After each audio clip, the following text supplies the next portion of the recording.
Ya, seperti sudah kami sampaikan tadi, sejumlah lembaga survei sudah merilis hitung cepatnya dan kemudian memenangkan atau mengunggulkan Jokowi JK sebagai pemenang dalam Pilpres kali ini. Tetapi di sejumlah lembaga survei yang lain, pasangan Prabowo Hatta lah yang unggul.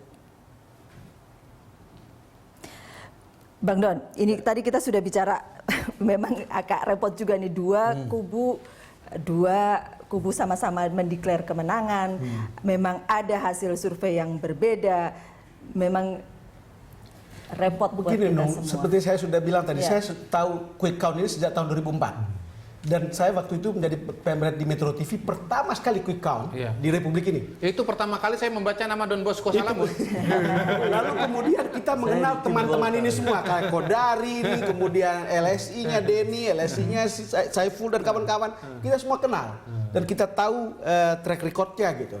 Lalu tiba-tiba ada kejadian seperti ini. Ini membuat kita juga mau melihat. Tapi saya mau tanya kepada Mas Kodari sama Jayadi. Ini cerita tentang puskaptis. Terpaksa kita cari tahu. Kan track record jadi penting. Ternyata misalnya soal presisinya, Pilkada Jawa Barat salah.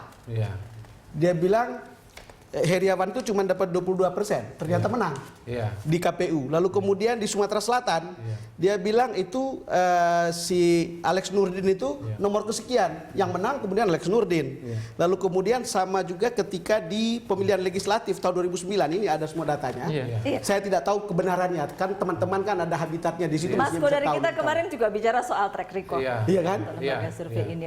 Tidak ada kemudian dari komite etik dari ya begini, kalau kita bicara lembaga survei ini kan selama ini atau awalnya itu kan jalan sendiri-sendiri. Bahkan awalnya cuma ada 1-2. Bahkan dulu beberapa teman ini kan sebetulnya satu lembaga. Termasuk Anda. Iya, termasuk saya gitu. Sehingga kemudian kita bagaimana mau bikin asosiasi? Wong organisasinya cuma itu saja gitu. Nah, seiring perjalanan waktu, maka kemudian ada banyak lembaga yang terus bermunculan. Nah, lembaga-lembaga yang terus bermunculan ini, itu ada 2 jalur. Jalur pertama adalah jalur turunan dari Lembaga Survei Indonesia. Jadi ya seperti partai politik, semuanya turunan Golkar. Kira-kira LSI dulu tuh ya seperti Golkar lah ya. Atau kalau majalah mungkin majalah Tempo lah ya, yang kemudian menjadi punya beranak pinak gitu.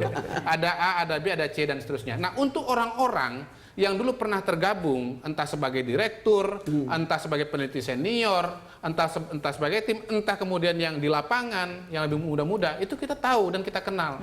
Dan selama ini kalau buat saya, kalau misalnya saya melakukan survei dan saya memerlukan perbandingan, saya perbandingannya dengan mereka gitu. Karena apa? Karena kira-kira ya mereka metodologinya itu sama. Nah, paling penting dari orang adalah metodologi gitu loh. Orang bisa beda-beda. Mungkin dengan Jayadi Hanan ini kan saya nggak pernah ketemu. Dia nggak pernah ada di rumpun itu karena dia lagi sekolah kan begitu. Tapi dari asbabun nuzulnya, dari nasabnya gitu, kira-kira ilmu yang diturunkan itu sama. Sanatnya jelas gitu kira-kira. Oh, kira-kira ilmunya sama. Jadi saya bisa bandingkan. Nah, ada jalur. Jadi hadisnya soheh lah ya. Soheh lah. Kita soheh. Karena soheh kita pakai terus gitu loh. Ngapain kita nih? Jalur yang kedua, jalur orang-orang yang saya pribadi misalnya para generasi awal ini, generasi awal tidak tahu. Gitu. Jangankan metodologinya, kadang-kadang orangnya juga kita nggak tahu siapa dia, dari mana dan seterusnya. Nah, kalau sudah begitu ya kita mau nggak bisa komentar apa-apa soal metodologi gitu. Cuman saya boleh lanjutkan ke Pak Fadil dong ya. Sedikit lagi. Ini biar jelas dulu. Karena kan tadi sudah harus mengungkap, ini diungkap gitu. Jangan separuh-separuh. Ya supaya presisi. Nah, kemudian karena sudah mulai banyak lembaga, ada kebutuhan untuk dalam tanda kutip ya mengorganisir lah ya, kata longgarnya mengorganisir. Maka kemudian mulai dibentuk yang namanya Persepi, kemudian ada yang namanya Aropi gitu. Nah, dalam proses sebuah organisasi ini pun juga macam-macam. Ada yang mungkin setuju, ada yang nggak setuju, ada istilahnya lebih banyak silaturahminya, segala macam dan seterusnya gitu. Nah, memang sudah ada mulai perbedaan, cuman kayaknya memang nunggu momentum, nunggu moment of truth. Saya rasa ini momentum yang tepat ya. Ini moment of truth ya, untuk mengkonfirmasi mengenai hal-hal metode. Kita sebetulnya nggak ngomong orang, Pak. Pak Don, kita nggak ngomong orang, kita ngomong mengenai metodologi dan cara, benar atau tidak. Mau namanya A, B, C, D, nggak urusan gitu loh. Selama metodologinya benar ya oke. Pak Fadil, karena Pak Fadil juga mau pergi nih, saya harus ini. Tanggapan Bapak setelah ini, ketika ya hasilnya beda, kemudian lembaga surveinya juga. Langkah politiknya apa? Langkah politiknya saya kira, Bung Don, langkah politiknya adalah kita harus membangun bangsa ini sebuah bangsa yang besar. Rakyat begini banyak. Dan kalangan elit ini adalah yang menggerakkan semua yang lain. Kalau kalangan elitnya sadar dan mawas diri, maka saya kira tidak akan terjadi sesuatu yang dikhawatirkan. Tapi boleh sedikit. Tadi sesudah tadi perbedaan itu, sesudah tadi perbedaan itu ada ketemuan nggak kemudian untuk membahas perbedaan hasil ini? Ada, kita udah bahas juga. Apa yang kita kemudian hasilnya? Yang dihasilkan 3 hal. Oke. Yang pertama adalah kita harus menunggu hasil KPU karena ini yang sah. Yang kedua adalah kita bilang kepada semua kita punya pendukung-pendukung untuk menahan diri, terutama di beberapa daerah yang sekarang ramai sekali. Yang ketiga, kalau kita bikin ramai-ramai, bagus.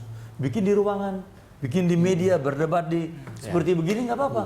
Tapi jangan di jalan, karena kita ingin membina bangsa kita menjadi sebuah bangsa yang besar dan jangan sampai nanti investor lari, Bung Don. Ya, Itu betul. paling pokok. Iya.